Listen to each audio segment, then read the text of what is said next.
So we got ourselves a pandemic. It's happened before, just not in human memory.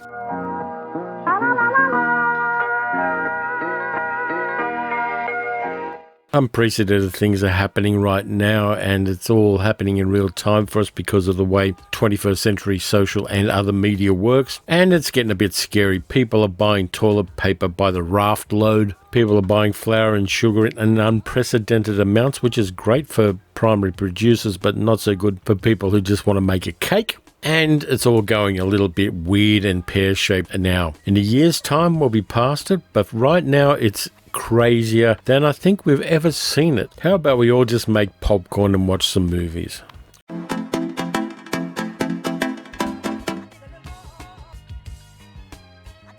Basically, this is going to be a haul video of the movies that I'm going to be watching while the world goes crazy around us all. And they are all movies that I recommend you check out if you possibly can. So time to cut to the wonderfulness of my distressed wooden coffee table.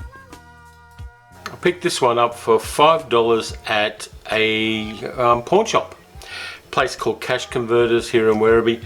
$5, taking Pelham 123. It's a classic crime thriller from the 1970s. It's been remade once or twice since then, but this is the original gangster. It's got Robert Shaw. It's got Walter Matthau. I haven't seen it since VHS days. Really looking forward to this one. It's gonna be the best. So yeah, it's old school. It just works. The plot is tight. The characters are interesting, and you can't get better than this from the 1970s. Next up, Brotherhood of the Wolf, 2001 French action horror film about a group of hunters in 17th century France hunting a monster. You gotta see this one if you haven't already. It is the best. It is really good. It's tight. The casting is good. You got Vincent Cassel, Monica Bellucci, Mark Dacascos. If you haven't seen this one, you really should. It's also, or at least it was recently, on SBS On Demand here in Australia. But if you haven't caught Brotherhood of the Wolf, you should. Pick this one up on one of those deals where there's 30% off down at the big yellow DVD place here in Australia. You should definitely have a copy of this in your collection. Old school horror, you got to see it before they remake it. That's always my rule. And Candyman blew me away when I first saw it. Again, it was kind of VHS days. I may well have seen it on VHS originally. Good cast: Tony Todd, Xander Berkeley, Virginia Madsen. It's urban horror. It's black urban horror in the projects in, I think, Chicago, as I recall. Like I said, haven't seen this one for a long time, but it's definitely high on the rewatch list. Believe in me. Be my victim. Because there's a new one coming out soon, allowing that any movies are coming out soon. But this one, I want to rewatch the original. Don't necessarily want to watch the sequels, but this one blew me away when it came out. I probably won't have the same effect now. I've seen a lot more horror movies since then. But again, Cinema Cult here in Australia are releasing these really cheaply. And if you hunt around, you can pick them up for $10 or so. So you really should get a copy of this before they all disappear and get replaced by the remake. Alan Parker's Angel Heart, Robert De Niro, Mickey Rourke, Lisa Bonet. You should see this one. If you haven't, I'm not going to spoil it for you because there is a bit of a twist in the tale. Mickey Rourke before he did all the renovation on the front of his head. Robert De Niro doing a really nice job of playing a very un-Robert De Niro character in some ways. But I like this one. I liked it when I first saw it. Even knowing the surprise, I'm going to like the reveal. Sometimes when you know the surprises that are in movies, what you go for is just enjoying the steps toward that revelation. And Angel Heart, I'm going to rewatch because I want to follow that path and just see how little bits and pieces come together to give us the reveal. It can be a really interesting experience for a moviegoer to do that. This one I'm not looking forward to particularly because it gives me a creepy vibe. Labyrinth. Everybody loves it because it's Jim Henson stuff. David Bowie playing the Goblin King, Jennifer Connelly playing a 16-year-old girl who is trying to get her baby brother back from the Goblin King. There's some really creepy, sleazy vibes around this one. I'm going to rewatch it. I may well do either a podcast or a YouTube video about it, but I'm kind of not looking forward to it as well. I saw it back in the day, didn't particularly like the music, did like some of the production design, so I'm going to revisit it anyway. Again, it's another one I picked up very, very cheaply, but that one's maybe a little further down the list than some of the other movies that I'm going to show you now. Now, there are times in life when you have to buy things you saw as a child. Nostalgia is an incredibly powerful force, and this series of movies was on television on Saturday and Sunday afternoons when I was a kid all the time. It was a perennial. Got it for about 22 bucks, but I just thought I'd take a punt on it, watch one or two of the movies and just see how they play in 2020. And it is Francis the Talking Mule 7-film collection with Donald O'Connor, Chill Wills, a character actor who mostly appeared in westerns, doing the voice of Francis the Talking Mule. It's kind of like Mr. Ed before Mr. Ed was Mr. Ed. I'll center that for you a little better. But yeah, there are 7 movies in this series, and I'm flipping it over so I can read off the titles. Francis the Talking Mule. Francis goes to the races. Francis goes to West Point. Francis covers the big town. Francis joins the Wax. Francis joins the Navy. And Francis in the Haunted House. They all go from 1949 to 1956. They were programmers. Dumb comedies about a talking mule. So we'll see how it goes. I'm going to dip into maybe the first and the second one, and then see whether I want to continue watching the series or not. But that nostalgia factor is at play in me to watch this particular film collection. We'll see how it goes. Again, cheap enough that you give it a go, but I'll let you know later whether it actually works or not. Now, it wouldn't be one of my hauls if I didn't have a Western in it, and the DVDs just fell down. And I thought I'd get a Western with a couple of people who are always reliable in Westerns, even though they weren't actually from the West.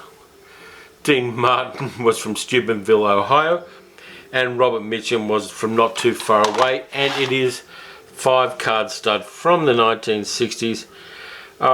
Just a kind of Western programmer. It's not any better than a lot of other things, but they were selling this one down at the Big Yellow Box shop for about $5 or $6, and it's worth having a go at.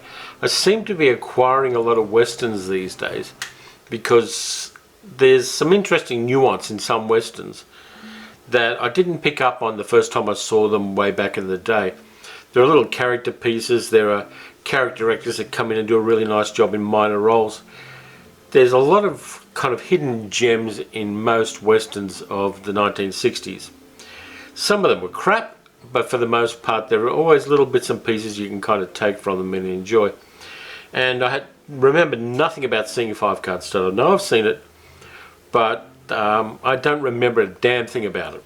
Going to go into that one. It says at low level violence, yet they gave it an M rating for some reason. Not sure why. 1960s Western violence, with a couple of exceptions like Soldier Blue and a couple of other movies like that, tended not to steer toward the gory side of things. So I will watch that. This one's a new release. It's only just come out on Blu-ray, and I had to get it because I just like the script, which veers from one kind of mystery film to another halfway through and then veers back. It really does have some good stuff going for it, and it's got a solid cast as well. It is, of course, Rian Johnson's Knives Out, the movie he made to redeem himself after making a Star Wars movie. The cast is great. Daniel Craig, Chris Evans, Anna de Armas, Jamie Lee Curtis, Michael Shannon, Don Johnson, Tony Collette, an Australian, and Christopher Plummer. Murder mystery, but it's got a couple of nice bits and pieces in it. It's fun, and it's aware of the fact that it's a murder mystery. Daniel Craig does a really nice job, even though his accent's a little bit ropey, playing the detective Benoit Blanc. And Chris Evans definitely breaking out of the Captain America mold in this one.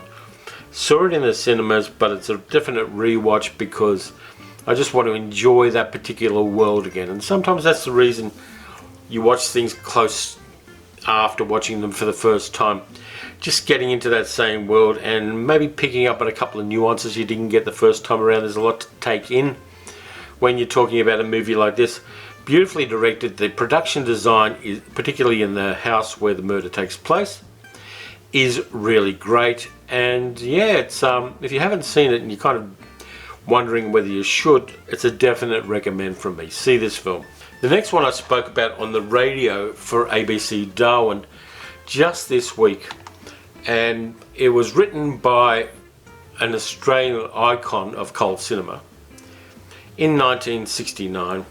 It was shocking and it horrified everybody when it came out because of its explicitness, even though that explicitness isn't really explicit in 2020. And it's a movie, black and white Australian film called The Set. It was written by Roger Ward, who played Fifi in Mad Max, amongst other things.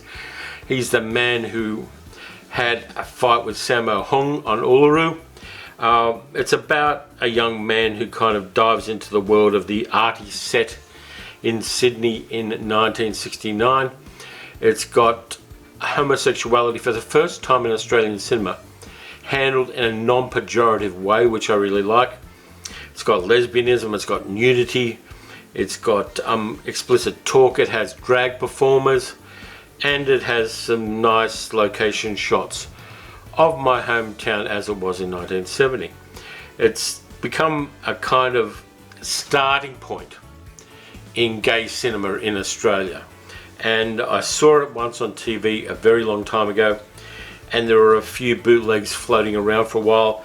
Bounty Films have now put it out on a DVD set that's equal in the quality of the extras to anything you're going to get from the Criterion Collection. If you have a look, there's 2 discs, one of interviews in current times with a lot of the cast and crew, the movie there, and you get a decent booklet just showing the kind of reactions that people had to the movie at the time it first came out. There are some good articles in there, lots of little bits and pieces, newspaper ads. The extras on this are really great, and you don't pay a premium price for it very much either. It costs around $30, which is pretty much par for the course for a new release DVD set in Australia at the moment. Definitely recommended. It's kind of crude and some of the actors aren't professional actors, but because of its place in Australian cinema history, had to have a copy of it. Talked about it.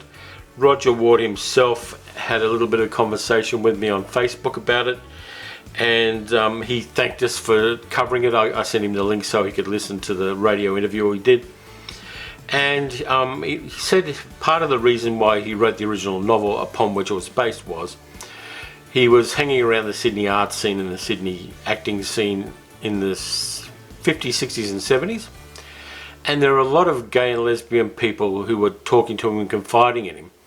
And he wanted to tell a story about them in a non-critical way. They were normal kids who just happened to have a sexuality that wasn't approved by society at the time.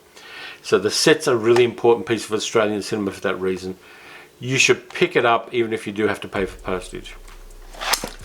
The last one comes from very, very far away, and it is the lowest budget movie in this lot. It's from Africa. It's from Wakaliwood. It is Uganda's first action movie, Who Killed Captain Alex? Signed by the director. Now this one is an incredible piece of cinema for a number of reasons. It's crazy, it's action packed. It was made on a budget of $200 by people in a slum just outside of Kampala, the capital of Uganda. And it's great. The guns in the movie are basically pieces of piping and pieces of wood. The actors are all local people. Nothing for a budget at all, but it's got an energy about it and an enthusiasm, and they have this really odd thing of having a VJ narrate the action. The original version didn't have the VJ, but the director had to wipe it from his hard drive, and the original copy was lost, so he had enough room to edit his next movie. That's how threadbare the resources were for Who Killed Captain Alex. I didn't get it in the case, it came just flat packed, and I put it in a case myself. But you've got to see this movie, and I love the fact that these people were so passionate about film that they made a movie. So if you contact Ramon Films, they will send you a copy of it. It cost me maybe $25 Australian to get this, but I was a bit surprised because I not only got this, but I got much more than I expected. And I'll get this stuff out of the thing and give it to you. I got a couple of Wakaliwood stickers. Wakali is the place where they made the movie, and Wakaliwood is their film production company. It's their version of Hollywood. Really great. I also got a photograph from the movie with my name on it saying, Commando Terry, everybody in Uganda knows Kung Fu, which is a line from the movie. So I got this great action photo as well, which I appreciated a lot. And I got a piece of original art. Super Terry, welcome to Uganda, with a scene of the really badly CG's helicopter attacking the buildings in the movie. Somebody drew that themselves with texture and Sharpies. So I love the fact that I got all of this as a part of it. I wasn't expecting anything more than just the movie itself, which you can also see, I think it's on Tubi.com at the moment. But what I recommend is you definitely buy a copy, help these guys out so they can make more movies.